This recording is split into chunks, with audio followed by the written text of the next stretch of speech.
ಎಲ್ಲರಿಗೂ ನಮಸ್ಕಾರ. Welcome back to my channel. ನಾನು ಗಾಯತ್ರಿ. ಇವತ್ತು ರುಚಿಯಾಗಿರುವಂಥ ಚಿಕನ್ ಕರಿ ಮತ್ತು ರೊಟ್ಟಿ ನಿಮ್ಮ ಜೊತೆ ಶೇರ್ ಮಾಡ್ತಿದ್ದೀನಿ.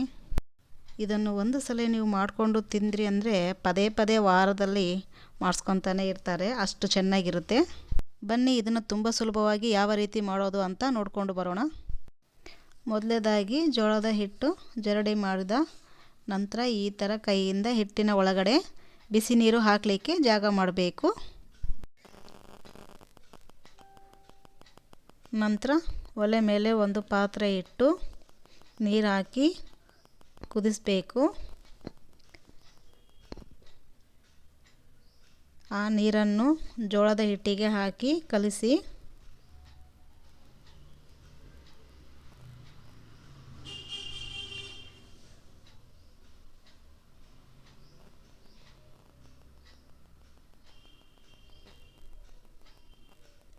ಈ ಥರ ಹಿಟ್ಟು ಕಲಸಿ ಒಂದು 5 ನಿಮಿಷ ತಣ್ಣಗಾಗಕ್ಕೆ ಬಿಡಬೇಕು.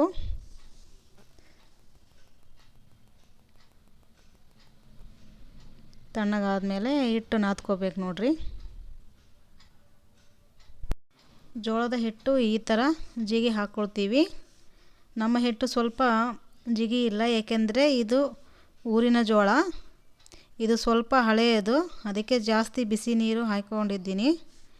ನೀವು ಬೇಕಾದರೆ ಸ್ವಲ್ಪ ಬಿಸಿ ಮಾಡಿ ಹಾಕ್ಕೋಬೇಕು.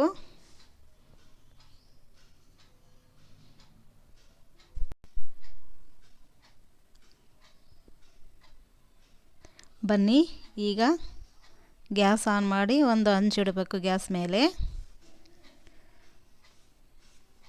ರೊಟ್ಟಿ ತಟ್ಟೋದನ್ನು ತೋರಿಸ್ತೀನಿ ನೋಡಿ. ಈ ಥರ ನೀಟಾಗಿ ನಾದ್ಕೊಂಡು ಈ ಥರ ಗುಂಡು ಮಾಡ್ಕೊತೀವಿ ನಾವು.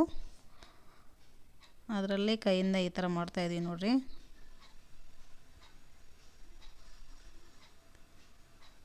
ನೋಡಿ ಈ ಥರ ಮಾಡಿ ಕೆಳಗಡೆ ಒಣ ಹಿಟ್ಟು ಹಾಕಿ ರೊಟ್ಟಿ ತಟ್ಕೋಬೇಕು.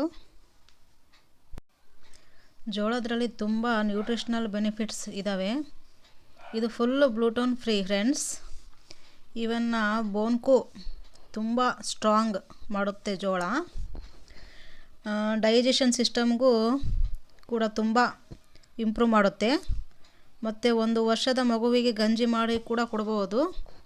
ಇವನ್ ವೆಯ್ಟ್ ಲಾಸ್ಗೆ ಹೆಲ್ಪ್ ಆಗುತ್ತೆ. ಯಾರಿಗೆಲ್ಲ ರೊಟ್ಟಿ ಬರಲ್ಲ ಅವರು ಈ ಥರ ತಟ್ಟೋ ವಿಧಾನ ಮಾಡಿ. ರೊಟ್ಟಿ ಮಾಡುವಾಗ ಕೈ ಮೇಲಿಂದ ಈ ಥರ ಪ್ರೆಸ್ ಮಾಡಿ ಮಾಡಿ ತಟ್ಟಬೇಕು. ತಟ್ಟಿದರೆ ಅದು ಅಗಲ ಆಗೋದು. ನೋಡಿ ನಾನು ಈ ಥರ 2 ಕೈಯಿಂದ ತಟ್ತೀನಿ. ಅಂಚು ಆಗಲೇ ಕಾದಿದೆ. ಈಗ ರೊಟ್ಟಿ ಮೆಲ್ಲಕ್ಕೆ ಹಿಂಗೆ ಸರಿಸಿ ಕೈ ಮೇಲೆ ಹಾಕ್ಕೊಂಡು ಅಂಚು ಮೇಲೆ ಹಾಕಬೇಕು. ಆನಂತರ ತಣ್ಣೀರು ಬಟ್ಟೆಯಿಂದ ಈ ಥರ ಹಚ್ಚಬೇಕು. ಗ್ಯಾಸ್ ಹೈ ಫ್ಲೇಮಲ್ಲೇ ಇರಲಿ, ಹಾಗೆ ಬೇಯಿಸಿ.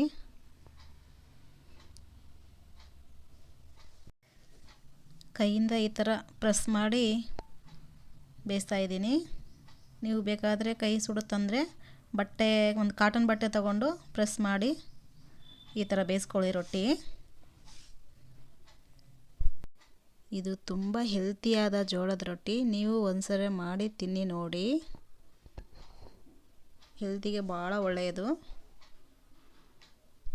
ಬನ್ನಿ ಈಗ ಚಿಕನ್ ಗ್ರೇವಿ ಮಾಡೋಣ. ಚಿಕನ್ ಪ್ರಿಯರೇ, ಮೊದಲನೇದಾಗಿ ಮಿಕ್ಸಿ ಜಾಡಿಗೆ 1 ಬಟ್ಲ ಹಸಿ ಕೊಬ್ಬರಿ ಹಾಕಿ ಕೊತ್ತಂಬರಿ ಹಾಕಬೇಕು. ನಂತರ ಗ್ರೈಂಡ್ ಮಾಡ್ಕೊತೀನಿ. ಸ್ಪೂನ್ನಿಂದ ಕಲಸಿ ರುಬ್ಬಿ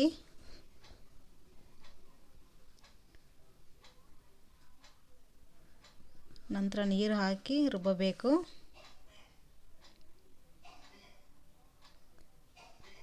ನೋಡಿ ಈ ಥರ ರುಬ್ಬಬೇಕು ನೈಸಾಗಿ. ಈಗ ನಾನು ಇಷ್ಟು ಐಟಮ್ಸ್ನಿಂದ ಚಿಕನ್ ಗ್ರೇವಿ ಮಾಡ್ತೀನಿ. ಬನ್ನಿ ನೋಡೋಣ ಚಿಕನ್ ಗ್ರೇವಿ ಮಾಡೋದು. ಮೊದಲನೇದಾಗಿ 2 ಟೀ ಸ್ಪೂನು ಶುಂಠಿ ಬೆಳ್ಳುಳ್ಳಿ ಪೇಸ್ಟು, ಸ್ವಲ್ಪ ಕರಿಬೇವು, 2 ಹಸಿಮೆಣ್ಸಿನ್ಕಾಯಿ ಕಟ್ ಮಾಡಿರೋದು, 1 ಮೀಡಿಯಮ್ ಸೈಜು ಈರುಳ್ಳಿ ಕಟ್ ಮಾಡಿರೋದು, ಟಮಾಟೆ 1 ಮೀಡಿಯಮ್ ಸೈಜು, ಆಮೇಲೆ ರುಬ್ಬಿರೋ ಮಸಾಲ, ಖಾರದ ಪುಡಿ 3 teaspoon, chicken masala 1 teaspoon, ಧನಿಯಾ ಪುಡಿ 1 teaspoon, garam masala 1/2 teaspoon, ಅರಿಶಿನ 1/4 ಟೀ ಸ್ಪೂನು, ಉಪ್ಪು ನಿಮ್ಮ ರುಚಿಗೆ ತಕ್ಕಷ್ಟು ಹಾಕ್ಕೊಳ್ಳಿ. ಚಿಕನ್ 1 kg ತೊಗೊಂಡಿದ್ದೀನಿ ನಾನು. ತೊಳೆದು ಇಟ್ಕೊಂಡಿರೋ ಚಿಕನ್ನು. ಮೊದಲನೇದಾಗಿ ಗ್ಯಾಸ್ ಆನ್ ಮಾಡ್ಕೊತಾ ಇದ್ದೀನಿ. ಒಂದು ದೊಡ್ಡ ಪಾತ್ರೆ ಇಟ್ಟು ಅದಕ್ಕೆ 3 ಟೇಬಲ್ ಸ್ಪೂನ್ ಆಯಿಲ್ ಹಾಕ್ತಾ ಇದ್ದೀನಿ.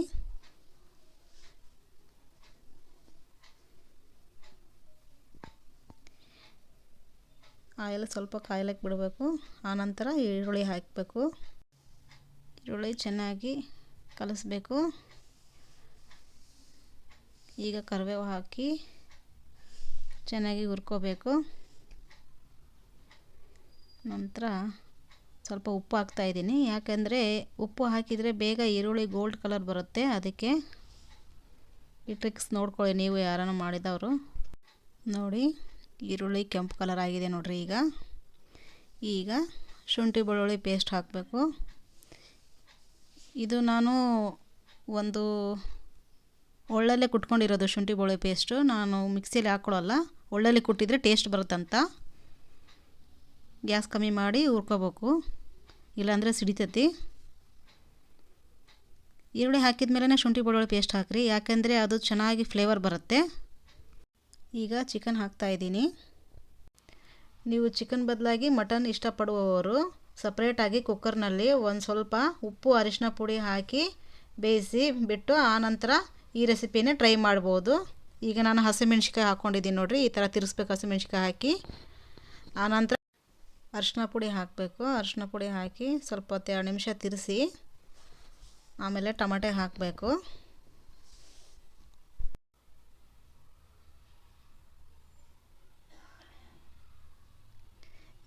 ಈ ಥರ 2 ನಿಮಿಷ ಬಿಟ್ಟು ತಿರ್ಸ್ತೀವಲ್ಲ, ತುಂಬ ಟೇಸ್ಟಿಯಾಗಿ ಬರುತ್ತೆ. ಅದಕ್ಕೆ ಈ ಥರ ನಾನು ಪ್ರೊಸೆಸ್ ಮಾಡ್ತಾ ಇರೋದು.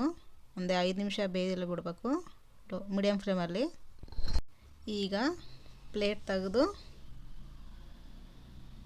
ಎಲ್ಲ ಚೆನ್ನಾಗಿ ಕಲಿಸ್ತಾ ಇದ್ದೀನಿ. ನೀಟಾಗಿ ಎಲ್ಲ ಕಲಿಸಿದಾದ ನಂತರ ಎಲ್ಲ ಮಸಾಲ ಐಟಮ್ಸ್ ಎಲ್ಲ ಹಾಕ್ತಾ ಇದ್ದೀನಿ. ಇದು ಹಾಕಿ ಒಂದು 5 ನಿಮಿಷ ತಿರುವಿ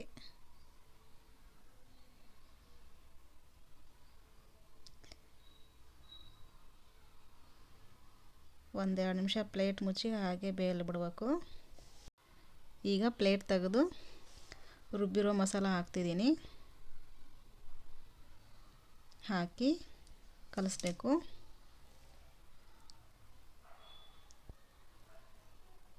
ಮಸಾಲ ಎಲ್ಲ ಚೆನ್ನಾಗಿ ಮಿಕ್ಸ್ ಆಗೋವರೆಗೂ ಕಲಿಸ್ಬೇಕು. ಈಗ ಪ್ಲೇಟ್ ಮುಚ್ಚಿ ಒಂದು 2 ನಿಮಿಷ ಬಿಟ್ಟು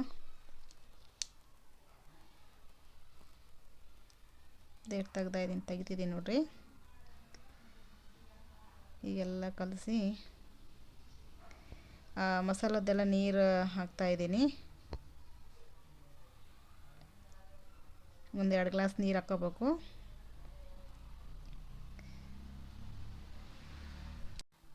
ನೋಡಿರಿ ಈ ಥರ ಮಂದಕ್ಕೆ ಮಾಡ್ಕೊತಿದ್ದೀನಿ.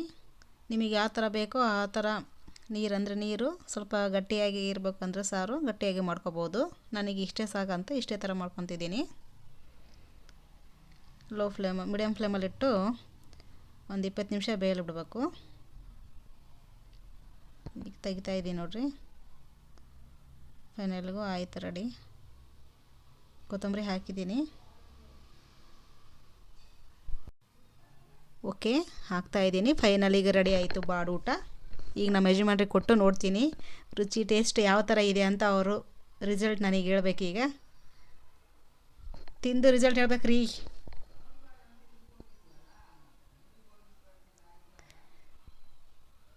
ಸೂಪರಾ?